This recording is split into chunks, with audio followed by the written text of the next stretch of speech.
Anoka County is paying to settle a multi-million-dollar lawsuit that claimed it denied a jail inmate access to critical medication.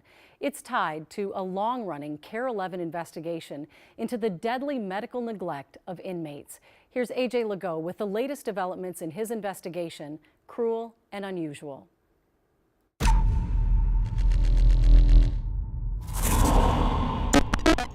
Hi, Mom. Hi. How you doing? Really? Jail bars and the prison-like grip of addiction Did you get your medicine yet? No. don't stop a mother's care. You should be getting your medicine. I talked to the nurse there yesterday. Have they seen her talk to you? No. They're still human, you know, they still need love and care, you know. That don't mean you just go let them die. Rebecca Erickson's 25-year-old son, Deontay Green, was in the Anoka jail on a minor drug charge. The family had been trying to get him into rehab, but he'd been using opioids when arrested. She knew he would withdraw. Yeah. He's grown up and stuff. Yeah. That he needed his doctor-prescribed addiction medication, Suboxone. She told her son she'd called and spoken with the jail nurse. Told her he'll be detoxing and all this other stuff, and you know, and he gets very sick. He never ever got it. None of it. Unbeknownst to Rebecca, KARE 11 discovered that in February of 2022, Anoka was covering up that medical care here at the jail was in crisis. Just 1 month before, the Anoka jail doctor, Todd Leonard, had his medical license suspended for failure to provide appropriate care in the Beltrami County Jail to a dying man named Hardell Sherrill.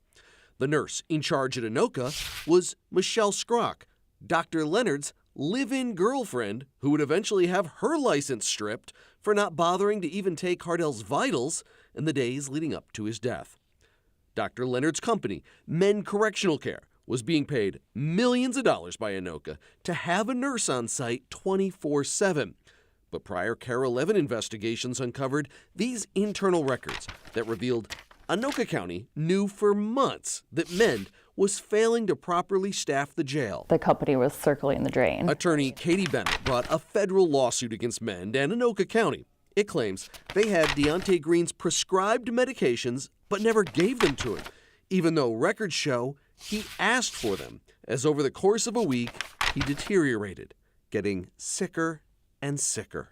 And they chose to just not give it to him. But it was that simple. His mom kept calling the jail. We're worried about you. Want to see how you're going and if you're getting your medicine. Love you. Bye. Trying to reach him. Hi, babe. I sent you a message 2 days ago. Unsuccessfully. But please call me if you're not getting your medicine. On February 12th, day 7, Deontay was found unconscious in his cell, lying face down in his own vomit. Guards' notes show they called EMS because there was no nurse on duty, even though MEN's contract required one 24/7. He was taken to the hospital with multiple brain hemorrhages and in acute renal failure. Was this preventable? Oh, absolutely. Yes. He was completely mistreated and almost left for dead. Almost. Deontay survived. His mom says he's now 2.5 years sober and engaged to be married. But they want to make sure no one else's son suffers the same neglectful care. My son just about died in their care, their medical care.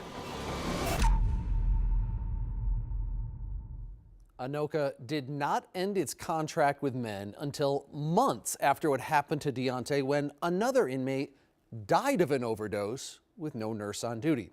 The company went out of business shortly thereafter. The federal lawsuit just settled for $2.75 million, and Anoka County picked up most of that. My heart just goes out to that mom. I can't imagine calling and just not getting answers. Does Anoka have a statement about this? Did they say anything? We asked them for an interview and instead they sent us a statement that says, in part, the county no longer contracts with the medical provider that was in charge of providing care at the time of Mr. Green's injuries.